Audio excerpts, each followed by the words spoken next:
G'day, I'm Adrian from Using Technology Better. One of the great things about being a teacher is when you explain something to a student and they understand it.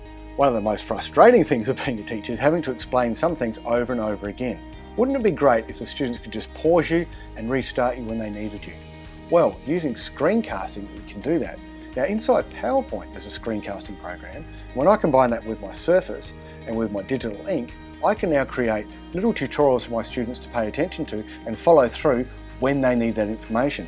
So if I go to Insert, across on the right hand side of PowerPoint, I've got my screen recording. I need to nominate the size of the area that I want to record, so I could record the whole screen if I wanted to. Here I just want to record my slide deck. If I now go record, it's going to start recording for me. All the tools that I normally would have inside PowerPoint I have access to.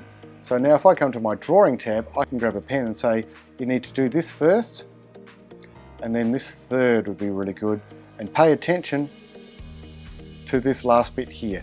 I could even highlight it with a special highlighter so it's all ready to go. Then once I saved it, it drops it straight onto PowerPoint. And then when they play it, it plays back with them at real time with me annotating as I go. Let me just come into this part in here and show you what's happening. So as I'm going, it's annotating. And pay attention. And how good is that? So now my students can take ownership of their learning and access my information at any time they want.